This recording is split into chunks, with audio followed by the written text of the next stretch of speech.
യാത്രാ വീഡിയോയെക്കുറിച്ചാണ് പറയാൻ വേണ്ടി പോകുന്നത്. നല്ല വെയിലുണ്ടായിരുന്നു. ഫസ്റ്റ് തന്നെ നമുക്ക് കുറച്ച് ഫോട്ടോ സ്റ്റേറ്റ് എടുക്കാനുണ്ടായിരുന്നു. അതിൻ്റെ അടുത്ത് തന്നെ ഒരു മരം ഉണ്ടായിരുന്നു. ഇത് കഴിക്കാൻ പറ്റുന്ന പഴമെന്നാ പറഞ്ഞത്. എനിക്കിതിൻ്റെ പേര് ക്ലിയർ അല്ല. നല്ലതുപോലെ വെയിലുണ്ടായിരുന്നു. അടുത്ത് നമ്മൾ പെട്രോൾ അടിക്കാൻ വേണ്ടി അടുത്ത് നമ്മളാണെങ്കിൽ വീണ്ടും യാത്ര തുടങ്ങി. നല്ല വെയിലുള്ളതുകൊണ്ടാണ് പിന്നെ അച്ഛൻ പറഞ്ഞു ഫയൽ എടുത്തെടുത്ത് മറച്ച് വയ്ക്കാൻ വേണ്ടി.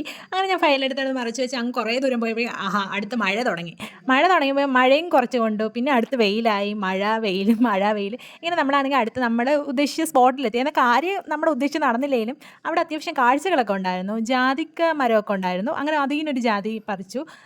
ഇത് പഴുത്തില്ലെന്ന് തോന്നുന്നു. ഞാൻ വീട്ടിൽ പോയി അമ്മയ്ക്ക് കാണിക്കാൻ വേണ്ടിയാണ് ഞാൻ പിന്നെ കുറച്ച് വീട്ട് ആവശ്യത്തിന് സാധനങ്ങളൊക്കെ വാങ്ങാനുണ്ടായിരുന്നു. വീട്ടിലെത്തിയതിന് ശേഷം ഇതാണെങ്കിൽ കഴിക്കാൻ വേണ്ടി അമ്മ ആദ്യം തന്നെ ഒന്ന് എടുത്തു. നല്ല പുളിപ്പുണ്ടായിരുന്നു. അമ്മ പറഞ്ഞു ഇത് ജെറിയ എന്ന് പറഞ്ഞു. എനിക്കിതിൻ്റെ ക്ലിയർ പേര് അറിയത്തില്ല. അടുത്താണെങ്കിൽ ഞാൻ കഴിച്ചപ്പോഴും നല്ല പുളിയുണ്ടായിരുന്നു. പിന്നെയാണെങ്കിൽ അടുത്ത് ജാതിക്ക കഴിച്ചപ്പോൾ അത്യാവശ്യം ഒരു ചവർപ്പാണോ ഏതോ ഒരു ടേസ്റ്റാണ്. വീഡിയോ ഇഷ്ടപ്പെട്ട എല്ലാവരും ലൈക്ക് ചെയ്ത് സബ്സ്ക്രൈബ് ചെയ്യുക. Bye friends.